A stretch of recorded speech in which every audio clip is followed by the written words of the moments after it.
Wise Center fala sobre os transtornos mentais mais conhecidos e comuns, bem como sobre os sinais de que algo está errado e o que você pode fazer a respeito. A saúde mental é uma questão que, na sociedade moderna, deve ser discutida de forma aberta e séria. De acordo com as estatísticas da OMS, uma em cada 4 pessoas terá um transtorno mental de um tipo ou de outro durante sua vida. Já se foi o tempo em que as pessoas que adoeciam eram isoladas ou ignoradas. Além disso, a ciência moderna provou que não existe um limite claramente definido entre normalidade e patologia. Sob condições de estresse, cada um de nós pode começar a se comportar de forma inadequada, e as características são tão diversas que é impossível encaixá-las em um único sistema de medidas. O conceito de neurodiversidade está ganhando popularidade, o que sugere que a diversidade de traços mentais é tão importante para o desenvolvimento humano quanto a diversidade de habilidades mentais e físicas. A depressão é o transtorno mental mais comum do mundo. É um infortúnio que pode acontecer com qualquer pessoa. Todo mundo fica de mau humor por causa de eventos desagradáveis. Mas se o estado depressivo durar mais de 2 semanas, independentemente do que estiver acontecendo ao seu redor, isso é depressão. Um transtorno mental que literalmente drena da vítima a força,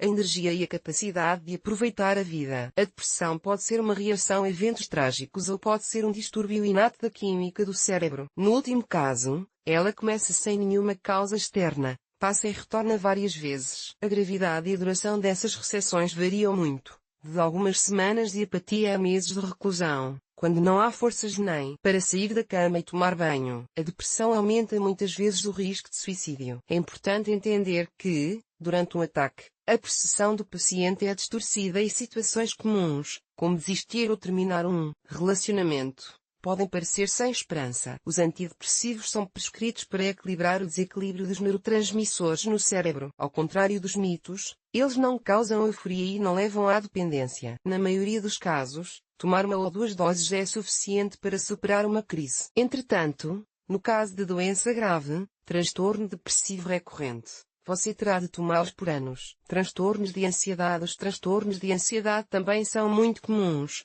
Mais de 10% das pessoas sofrem com eles. Como o nome sugere, eles se manifestam em níveis inadequadamente altos de ansiedade, em medos e preocupações infundados. A principal frase que atormenta uma pessoa ansiosa, e se de repente, uma parte significativa de sua vida é dedicada à preocupação com as coisas terríveis que podem acontecer a ele e a seus entes queridos e como evitá-las. A ansiedade pode ser diferente. Nas fobias, a pessoa tem medo de algo específico. Nos ataques de pânico, ela sofre ataques de terror agudos, mas de curta duração. O aumento crônico do nível de ansiedade em várias ocasiões é chamado de transtorno de ansiedade generalizada. E o transtorno obsessivo-compulsivo, TOC, faz com que a pessoa realize rituais bizarros para se proteger de todos os tipos de ameaças. Acredita-se que os rituais religiosos e as superstições também sejam um tipo de TOC. O diagnóstico psiquiátrico é feito quando uma pessoa é incapaz de lidar com emoções negativas que tornam a vida normal impossível. Por causa de medos obsessivos, ela deixa de ir à escola, não consegue lidar com o trabalho, destrói relacionamentos um a um. Portanto, dizer ao ansioso, pare de se preocupar. Não há motivo para isso. Não faz o menor sentido. A ansiedade constante afeta o estado físico, causando tensão nos músculos. Por isso, os pacientes são assombrados por dores fortes sem motivo aparente no coração, no estômago e enxaquecas. A ansiedade elevada, na maioria dos casos, pode ser reduzida com a ajuda de antidepressivos e tranquilizantes. A psicoterapia também pode ajudar. O que definitivamente não ajuda é evitar diligentemente qualquer situação assustadora. Se a ansiedade não for combatida, ela tomará conta de mais e mais espaços. E, por fim, colocará a vítima em um beco sem saída, quando ela não puder nem mesmo decidir sair de seu apartamento. Teste de ansiedade, escala Spielberg-Geranin. Transtorno afetivo bipolar, VAD. No transtorno bipolar, a vida é feita de contrastes. Períodos depressivos se alternam com semanas de humor excessivamente elevado. Esses podem ser ciclos relativamente leves e longos de humor elevado e deprimido, ou podem ocorrer oscilações repentinas da euforia à completa desesperança. Em alguns casos, a doença é complicada por ataques psicóticos. O paciente pode fazer coisas malucas e nem perceber. Os jovens com transtorno bipolar geralmente não correm para o médico. A mania proporciona uma série de sensações empolgantes: clareza de consciência, onipotência, harmonia com o universo, como se seu próprio cérebro sintetizasse psicoestimulantes, em parte, sim. No entanto, esses voos da consciência são perigosos. Tentativas de suicídio por conta de cada décimo bipolar, na maioria das vezes, ocorrem quando se muda da mania para a depressão, o que mais cedo ou mais tarde acontecerá. Material de Maria Pesquina sobre transtorno bipolar, ed. É importante distinguir a BAD da simples depressão em tempo hábil, pois o tratamento com antidepressivos pode provocar mudanças de fase e até mesmo psicose. Mas os medicamentos cuidadosamente selecionados são apenas parte da solução. Para nivelar o humor, é necessário nivelar o estilo de vida, excluindo dele tudo o que possa provocar um ataque. E os gatilhos podem ser muitas coisas agradáveis, inclusive álcool e festas até tarde da noite. Esquizofrenia, e essa palavra soa como um julgamento. Mas esquizofrenia é um termo muito amplo, engloba uma enorme variedade de sintomas que podem levar a uma incapacidade grave. Ou pode-se limitar a ataques raros. Os próprios psiquiatras às vezes chamam a esquizofrenia de depósito de diagnósticos. Os médicos russos fazem esse diagnóstico com muito mais frequência do que os médicos ocidentais, e nem sempre de forma justificada. A esquizofrenia, em suas diversas formas, afeta cerca de 1% das pessoas. Os sintomas típicos são delírios e ideias delirantes, alucinações e pensamento lógico prejudicado. A doença também é acompanhada de episódios depressivos, quando a pessoa subitamente se torna retraída e indiferente ao mundo ao seu redor. Mas a agressividade não é mais característica dos pacientes do que das pessoas saudáveis. Portanto, o perigo da esquizofrenia para a sociedade é mais um mito inflado pela imprensa. O primeiro episódio de psicose geralmente ocorre na adolescência. Depois disso, muitos pacientes permanecem adequados e lúcidos o tempo todo, exceto durante as convulsões. Entretanto, há também aqueles que perdem permanentemente o contato com a realidade e não conseguem mais distingui-la do que está acontecendo dentro de seus próprios cérebros. Até à metade do século XX, esses pacientes eram considerados sem esperança e trancados em hospitais por muitos anos. Mas agora a psicose é tratada de forma bastante eficaz com neuroléticos. Eles reduzem o excesso de dopamina no cérebro, o que provoca os ataques. Portanto, se você procurar um bom médico logo nas primeiras manifestações, há uma grande chance de entrar em remissão. Se nenhuma medida for tomada, com o passar dos anos haverá uma desintegração da personalidade, um declínio nas habilidades mentais, enfraquecimento da vontade, perda de interesse pela vida. Sociopatia, transtorno dissociativo. A palavra psicopata é vista como um palavrão. Na vida cotidiana, ela é mais frequentemente atribuída a pessoas agressivas e instáveis. E, na psicologia popular, há autores que atribuem a esse diagnóstico todos os pecados estereotipicamente masculinos: crueldade, egocentrismo, desejo de poder a qualquer custo. Entretanto, na medicina, esse termo não é usado há muito tempo. Existe um diagnóstico da sociopatia, transtorno de personalidade dissocial, que é mais frequentemente dado a indivíduos com tendência criminosa que não conseguem se encaixar nas normas sociais. Em geral, eles não procuram médico por vontade própria. Os sociopatas são caracterizados pela pobreza de emoções. Eles não sentem apenas medo e vergonha, mas também ternura e afeto. E isso leva à sua atitude consumista em relação aos outros, à indiferença às normas morais e à incapacidade de confiar nos relacionamentos. Na maioria das vezes,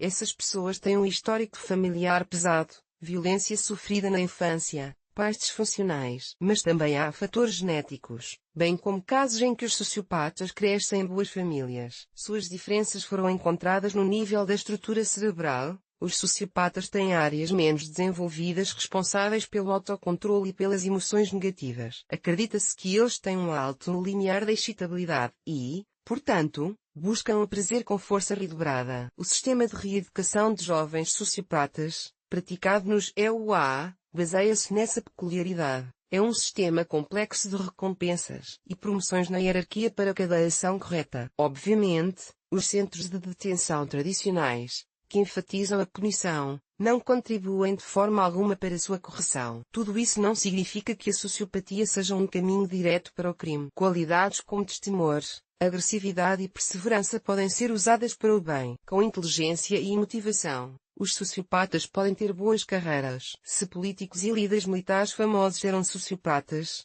só podemos especular. Mas o caso do neurocientista James Fallon, quase acidentalmente descobriu em seus próprios exames cerebrais características peculiares dos psicopatas, é amplamente conhecido. Ele disse que havia aprendido conscientemente a esconder sua frieza emocional e a realizar rituais sociais, embora não visse sentido neles. Anorexia nervosa e bulimia nervosa. A anorexia nervosa e a bulimia nervosa são consideradas doenças de civilização. Na maioria das vezes, elas se desenvolvem em meninas de famílias abastadas que se preocupam excessivamente com os padrões de beleza impostos pela mídia. Mais de 90% dos portadores são meninas, adolescentes e mulheres jovens. Mas, nos últimos anos, o distúrbio também afetou os homens, que também sofreram pressão para se adequar a padrões rígidos de aparência. O diagnóstico de anorexia é feito quando, como resultado de dietas voluntárias, a perda de peso chega a 15% do normal e o índice de massa corporal fica abaixo de 17,5. Por exemplo, se uma garota de altura e peso médios, 163 cm, 60 kg, perder peso para 45 kg. A peculiaridade da anorexia nervosa, suas causas psicológicas. A perda de peso de uma forma para se tornar mais atraente se transforma em um fim em si mesma. Nessas pessoas, a autoestima depende diretamente do peso. A pessoa passa fome e se alegra com a perda de cada quilo, mesmo quando a saúde e a aparência estão se deteriorando constantemente. Para aumentar o efeito, as moças engolem um punhado de pílulas redutoras de apetite, incluindo pílulas psicotrópicas. As consequências para o corpo podem ser catastróficas. As dietas rígidas derretem não apenas a gordura, que, a propósito, é necessária para manter o equilíbrio hormonal nas mulheres, mas também os músculos e danificam os órgãos internos. A anorexia causa ainda mais mortes do que a depressão. Em 5 a 10% dos casos, é impossível restaurar a função dos órgãos. A bulimia, ou comer compulsivamente, é o outro lado da obsessão por comida e aparência. Geralmente anda de mãos dadas com a anorexia. Em algum momento, a fome leva a um colapso, e a pessoa consome tudo o que vê pela frente. Para evitar consequências para a figura, o vômito é especialmente induzido ou até mesmo a lavagem gástrica é organizada. Após o que a dieta continua, esse círculo vicioso pode durar anos. Para se livrar da alimentação obsessiva ou da fome, é necessário reconhecer o problema e trabalhar com um psicólogo. A psicoterapia familiar é mais eficaz, pois as raízes do problema geralmente estão na família, especialmente no relacionamento com uma mãe excessivamente rígida e exigente. Transtorno limítrofe. Transtorno de personalidade limítrofe, TPB, uma doença que se expressa em instabilidade emocional, autoestima instável e tendência à autodestruição. A doença é bastante comum, de 1 a 5% das pessoas, e em círculos criativos a percentagem é obviamente maior. Mas na Rússia esse diagnóstico raramente é feito. Os guardas de fronteira têm de conviver com o distúrbio de identidade. Sua autoimagem é instável, sua autoestima e, consequentemente, sua atitude em relação ao mundo ao seu redor é elevada de extremo a extremo. Para consolidar de alguma forma seu mundo interior em desintegração, eles buscam apoio em um parceiro, do qual se tornam dependentes. Eles temem a solidão mais do que qualquer outra coisa no mundo, a ponto de, na ausência prolongada de alguém próximo, começarem a duvidar de sua própria existência. Os relacionamentos com pessoas com transtorno limítrofe são sempre difíceis. Elas são extremamente emotivas e impulsivas, e algumas palavras casuais podem ser suficientes para transformar um parceiro de salvador em inimigo aos olhos delas. E, quando estão com raiva, as pessoas com transtorno limítrofe podem ser terríveis tanto para os outros, atacando-os com palavrões, ou até mesmo com os punhos, quanto, acima de tudo, para si mesmas. Quase todos têm em seu histórico, se não uma tentativa de suicídio, uma séria automutilação. As origens da doença geralmente estão na infância, na falta de atenção e apoio dos pais. E não se trata necessariamente de violência direta. Se a mãe deixa o bebê sozinho com frequência, não responde ao seu choro, ele aprende que a atenção dos outros deve ser conquistada com uma luta. O distúrbio é considerado tratável. A psicoterapia é cognitivo-comportamental, que fornece habilidades para se tornar consciente das emoções e controlá-las, tem-se mostrado a melhor opção. Narcisismo. Centenas de livros foram escritos sobre o narcisismo e ele é visto como a causa de muitos comportamentos ruins. Mas não é um transtorno mental em si. Os traços narcisistas são comuns à maioria das pessoas e são eles que nos tornam ambiciosos e nos levam a subir na carreira. O transtorno de personalidade narcisista, NPD, raramente é diagnosticado quando a fixação pelo sucesso externo impossibilita uma vida social normal. Mais sobre o narcisismo, ed. No Manual Americano de Transtornos Mentais, o NRL é caracterizado por grandiosidade, em fantasias ou comportamento, uma necessidade constante de admiração e falta de empatia, que se manifesta na adolescência e afeta todas as áreas da vida. Não existe esse transtorno na classificação adotada na Rússia, talvez por causa da desconfiança em relação à psicanálise, na qual se baseia o próprio conceito de narcisismo. Os narcisistas gastam toda a sua energia na luta pelo reconhecimento, mas esse desejo de perfeição é causado por experiências nada positivas. A pessoa cria uma imagem externa impecável, porque se envergonha incessantemente do seu atual. O ego inflado é projetado para proteger uma personalidade muito vulnerável. Ao se esforçar para atender às expectativas da sociedade, o narcisista deixa de entender o que ele é e o que realmente quer, o que, geralmente, leva à depressão. Não existe uma pílula para o narcisismo, nem uma psicoterapia comprovadamente eficaz. O problema é que o paciente tem medo de admitir a imperfeição até para si mesmo, quanto mais para um psicólogo desconhecido. Entretanto,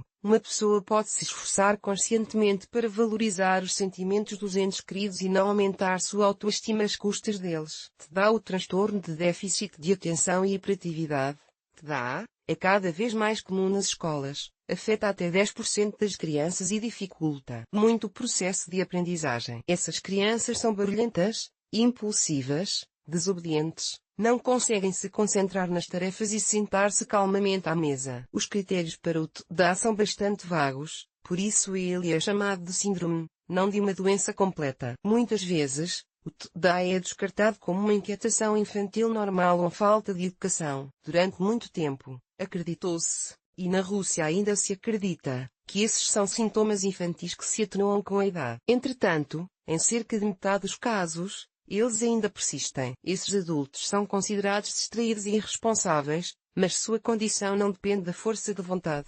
Eles não podem simplesmente se recompor. Os cientistas descobriram peculiaridades na estrutura do cérebro dessas pessoas. Elas têm áreas menos desenvolvidas, responsáveis pela atenção e pelo autocontrole. A psicologia moderna sugere que não se quebrem essas pessoas, forçando-as a se encaixar nas regras convencionais, mas que se procurem atividades compatíveis com suas peculiaridades. As pessoas hiperativas geralmente têm sucesso nos negócios ou empreendimentos criativos devido à sua imaginação, reações rápidas, interesse em coisas novas. Em resumo, quando não precisam fazer as mesmas tarefas rotineiras todos os dias. O TDA foi diagnosticado no ator Jim Carrey e no empresário Richard Branson. Existe até uma teoria evolucionista de que as características do TDA ajudaram nossos ancestrais a explorar novos territórios sem medo de correr riscos. O déficit de atenção é tratado com psicoestimulantes. O mais popular é a Ritalina, um derivado da anfetamina, que são proibidos em nosso país. Há uma maneira mais segura,